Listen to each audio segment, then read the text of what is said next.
நம்ம கைக்கு போதா, ரெட்டலை மலர போதா, விசில் பறக்க போதா, இல்லை ஏறு உழவன் உயிர் தெழுவராங்கிறத தமிழக தேர்தல் களம். நம்மளுடைய சட்டமன்ற தேர்தல் 17வது சட்டமன்ற தேர்தலில் ராமநாதபுரம் சட்டமன்ற தொகுதியை பற்றி முன்னாடி சொல்லியிருந்தோம். அதுக்கடுத்து நம்ம பேச போகிறது திருவாலனை சட்டமன்ற தொகுதி.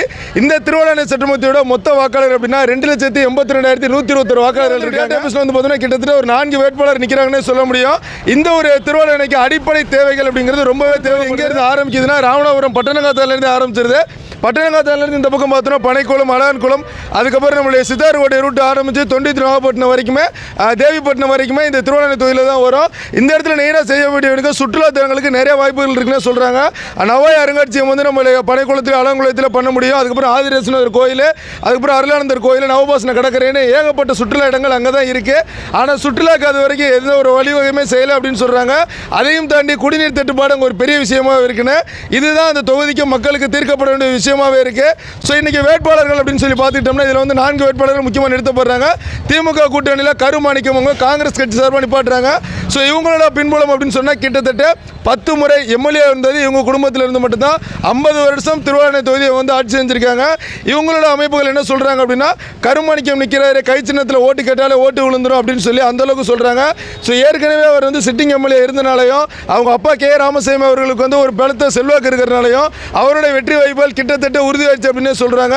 திமுக கூட்டணி ப்ளஸ் காங்கிரஸ் அவங்களுடைய குடும்ப பாரம்பரியத்தை வச்சு இந்த குடும்பத்துக்கு இந்த தொகுதி தான் அப்படிங்கிற அளவுக்கு சொல்கிறாங்க. ஸோ அதனால் வந்து பார்த்தோம்னா கை சின்னத்துக்கு பெருவாரியான வாக்குகள் இருக்குன்னே சொல்கிறாங்க. அதற்கு பின்னாடி வந்து பார்த்துட்டோம்னா அண்ணா திராவிட முன்னேற்ற கழகத்திலிருந்து கீர்த்தியா முனிசாமி அவங்க வந்து களமிறக்கப்படுறாங்க. பாரதிய ஜனதா கட்சி இன்னொரு பக்கம் வந்து பார்த்தோம்னா அதிமுக, இவங்க 2 பேர் சேர்ந்து களத்தில் நிறைய வேலைகள் பண்ணுறாங்க. பொதுவாக எதிர்க்கட்சி பற்றி நிறைய பேசி நிறைய திட்டங்கள் கொண்டு வரும் அப்படின்னு சொல்லிட்டு டெய்லி களத்துக்குள்ளே போயிட்டு இருந்தாலும் டப் கான்டிஷன் நெக் டு நெக் அப்படின்னு சொல்லியிருந்தா அது கைக்கும், அப்படி இல்லைனா ரெட்டலைக்கு மட்டும்தான் இருக்கும். இருந்தாலும் இந்த தடவை அந்த அண்ணா திராவிட முன்னேற்ற கழகத்தை பிடிச்சே ஆகணும் அப்படின்னு சொல்லிட்டு இந்த ராமநாதபுரம் மாவட்டத்தில் உள்ள அதிமுக காரங்க ரொம்ப கங்கண கட்டினே சொல்ல முடியும். இதற்கு முன்னாடி நடிகர் கருணாஸ் வந்து அதிமுக சார்பில் தான் அங்கே போட்டிட்டு பெரிய அளவில் வெற்றி பெற்றார். போன முறை நடந்த தேர்தலில் கூட வந்து பார்த்தோம்னா கருமாணிக்கம் அவர்களுக்கும் ஆணிமுத்து அவர்களுக்கும் கிட்டத்தட்ட வெறும் 10,000 வாக்குகள் தான் வித்தியாசம் இருக்குது. ஸோ அதை வச்சு நம்ம பார்க்கும்போது இந்த தேர்தல் முடிவை மாற்றி அமைக்கிறதுக்கான வாய்ப்புகள் இருக்குன்னு சொல்கிறாங்க. ஏன்னா 10,000 வாக்கு விட்டதை இன்னும் கொஞ்சம் களப்பணி பண்ணியிருந்தால் அதிமுக இந்த தொகுதியை கண்டிப்பாக கைப்பற்றும் அப்படின்னு இந்த 2 பெரிய கட்சிகளுக்கு உள்ள போட்டி நடந்துகிட்டு இருந்தாலுமே தமிழக வெற்றி கழகம் சார்பாக புதுசாக வந்து டாக்டர் ராஜு அப்படின்னு ஒருத்தர் களமிறக்கிறாரு. ஸோ கிட்டத்தட்ட 25 நாளாக இந்த ஊரை வந்து சுற்றி வந்துட்டு இருக்காருன்னு பரவலாக பேசிகிட்டு இருக்காங்க. இளைஞர்கள்ட்ட இருக்கும், மக்கள்கிட்ட இருக்கும் பெரிய ஒரு ஆதரவு. தந்தி டிவியில் கூட என்ன சொல்லியிருக்காங்க அப்படின்னா, திருவாலனை சட்டமன்ற தொகுதியில் நம்மளுடைய தாவேக வேட்பாளர் ராஜு விசில் சின்னத்துக்கு 26% வாக்குகள் வரும் அப்படின்னு கருத்து கொண்டுவிட்டுருக்காங்க. இது ரொம்ப பெரிய விஷயம். ஸோ அதனால் இவங்களுக்குமே ஒரு வாய்ப்பு இருக்குன்னு சொல்ல முடியும். இதற்கு பின்னாடி வந்து பார்த்துக்கிட்டோம்னா நாம் தமிழர் கட்சியிலேருந்து நிப்பாட்டுறாங்க. ராம்நாத் அவர்கள் வந்து நிறுத்தப்பட்டிருக்காங்க. பொதுவாக கடைசியாக வந்து சீமானரோட நாம் தமிழர் வந்து 8% வாக்கு தமிழகத்தில் வந்திருந்தனால இந்த தடவை திருவாலனை தொகுதியில் அவங்களுக்குமே வாக்கு சதவீதம் உயரும் அப்படின்னு சொல்கிறாங்க. 4 கட்சிகளுமே பலத்த முளைப்பு பயிற்சியோடு வந்து அதில் வந்து போட்டிட்டு இருக்காங்க. ஸோ களம் யாருக்கு அப்படின்னு சொல்லும் போது அதிமுகவா இல்லை காங்கிரஸா அப்படிங்கிறது ரொம்ப பீக்கில் போய்கிட்டு இருந்தாலும் இன்னொரு பக்கம் சைலண்டாக சத்தம் இல்லாமல் வந்து நம்மளுடைய தமிழக வெற்றி கழகமும் இதில் மூவ் பண்ணிக்கிட்டு இருக்காங்க.